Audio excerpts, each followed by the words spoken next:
자, 그러면 리더들은 어떻게 일을 맡겨야 하는가? 저는 3가지를 말씀드리고 싶어요.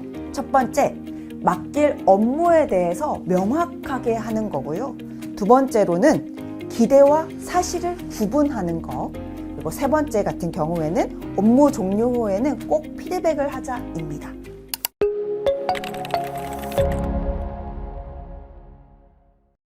자, 그 첫 번째 한번 알아볼게요. 먼저 맡길 업무를 명확하게 하자라고 하는데, 자, 성과가 났을 때 우리가 볼 수 있는 아웃풋은 어떤 모습인지를 서로 합의하는 것이 정말 중요한데요.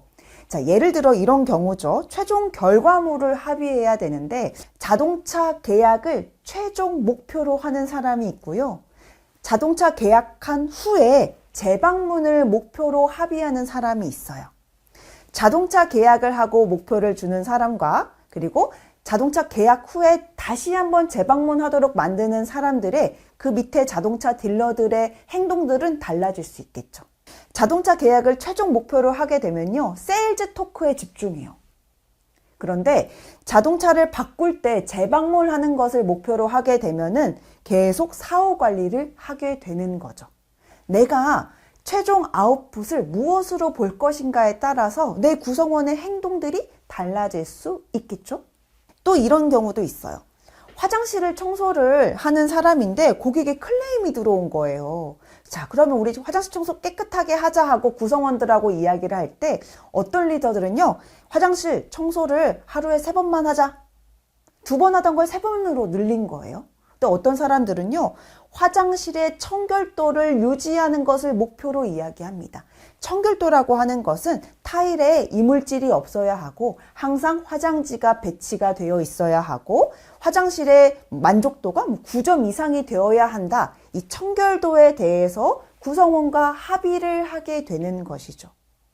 이러한 최종 아웃풋을 서로 합의를 해야 내 구성원이 행동을 다르게 할 수 있다라는 것입니다. 두 번째, 같은 경우에는 사실과 기대를 구분하자라는 건데요.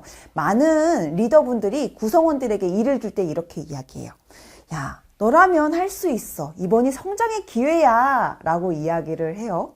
그런데 받는 사람들은요, 이렇게 생각해요. 아, 느닷없이 성장의 기회라고 일을 맡기려면 나한테 어쩌라는 거야? 이런 생각을 갖게 될 수 있죠.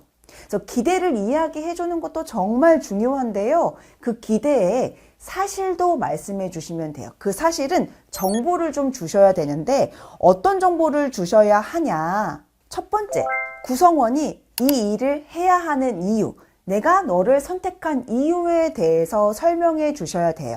우리가 업무의 양으로만 생각해 보았을 때 리더는 일을 주는 입장이고 구성원은 일을 받는 입장이다. 그러면 리더는 일이 조금 더 줄어들 수밖에 없고 구성원은 일이 늘어나는 것일 수도 있거든요. 근데 아무런 이유를 설명해 주지 않으면 구성원들은 리더들이 나한테 일을 떠맡겼구나 라고 생각할 수가 있어요. 그래서 이걸 해야 하는 내가 널 선택한 이유에 대해서 구체적으로 설명해 주시는 게 필요합니다.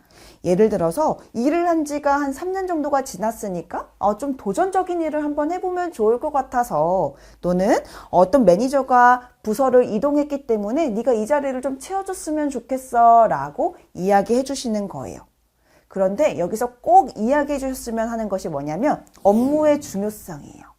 구성원이 이 일을 했을 때 얼마나 중요한 일을 하고 있는지에 대해서 알려주는 거죠. 결국에 이게 보상이거든요.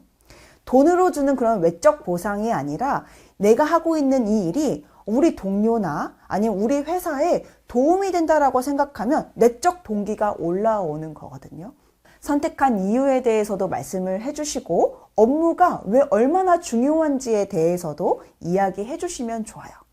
두 번째 같은 경우에는 책임을, 성과에 대한 책임을 명확하게 하자라는 건데요. 제가 여기에서 이야기 하나 해드리고 싶은 게 책임이라고 하는 영어 단어는 2가지가 있어요. 하나는 responsibility, 또 하나는 accountability거든요. 근데 이 responsibility와 accountability는 똑같은 책임이라는 뜻을 가지고 있습니다. 하지만 사용하는 것이 다른데요. responsibility 같은 경우에는요, 결과에 대한 책임이고요. accountability는 수행에 대한 책임이에요. 쉽게 말해서 responsibility는 이런 거죠. 제가 책임지겠습니다 라는 거고요. accountability는 책임을 다하겠습니다 라는 뜻이에요. 그러니까 우리가 responsibility는 R&R이라는 뜻이거든요. role and responsibility예요. 그 역할에 대한 책임을 하겠다라는 것이고, accountability는 그 일을 끝까지 완수하겠다라는 뜻을 가지고 있어요. 특히나 account는요, 설명하다라는 뜻을 가지고 있거든요. 이 설명하다라는 것은 이 과정에 대해서도 말을 할 수 있어야 돼요. 단순히 결과만 책임지는 것이 아니라 이 과정이 왜 이렇게밖에 되지 못했는지에 대해서도 설명을 할 수 있어야 되고요. 더 보완하기 위해서 무엇을 해야 되는지도 과정을 설명할 수 있어야 하는 책임이다. 둘 중 하나가 더 중요한 책임인가요? 요건 아니에요. 근데 구성원들에게 이 responsibility만 심어줄 것이 아니라 수행에 대한 책임, accountability도 책임질 수 있도록 안내를 해주셔야 되는데, 이거는 수행 책임을 네가 져 이렇게 한다고 해가지고 되는 것은 아니고 서로 계속 합의하는 거죠. 최종 아웃풋을 같이 고민하면서 이 과정에 대한 피드백을 수시로 해주는 것이 accountability를 책임질 수 있는 accountability를 갖게 되는 것이다 라고 말씀드릴 수 있겠습니다. 너무나 중요한 개념이에요. 세 번째는요, 보고, 연락, 면담의 시기, 규칙, 이러한 것들도 명확하게 전달하는 것이 필요합니다. 예를 들어서 매일 보고할지, 일을 다 마친 후에 보고할지, 중간 경과도 보고할지, 또는 작은 일이라도 자주 연락하는 것이 필요한지, 이벤트가 생겼을 때만 연락하는 것이 필요한지 등등을 논의하시는 것이 필요하겠다라는 말씀 좀 드리고 싶고요. 마지막 세 번째는 피드백하는 것인데요. 피드백은 기억해 두셔야 될 게 성장을 위한 것이에요. 그래서 단순히 질책하고 끝나는 것이 아니라 어떻게 고쳐야 할지에 대한 이해를 돕는 피드백이어야 합니다.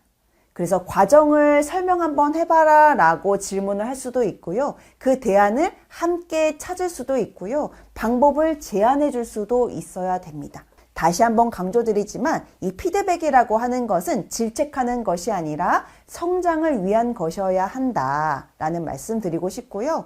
또 한번 칭찬도 좀 강조하고 싶어요. 우리가 칭찬을 하거나 격려를 할 때에도 어떤 부분에 대해서 칭찬해 줘야 되냐 이런 말씀 많이 하시는데요. 과정과 노력에 대해서 칭찬을 많이 해 주셔야 됩니다. 그런데 그 과정과 노력이라고 하는 건 무엇이냐? 어려운 과제에 도전한 거, 새로운 전략을 수행한 거, 그리고 타인의 도움을 받아서 잘 이끈 것들을 칭찬을 해주시는 것이 매우 좋다라는 말씀을 드리고 싶어요. 여러분, 영상 잘 보셨나요? 일을 맡기는 정답은 없지만요, 우리가 꼭 기억해야 할 3가지 원칙이 있었습니다. 제일 첫 번째로는 업무를 명확하게 하자. 그리고 두 번째는 사실과 기대를 구분하자. 그리고 세 번째로는 업무 종료 후에는 피드백을 하자. 이 피드백은 성장을 위한 것이어야 한다라고 말씀드렸죠.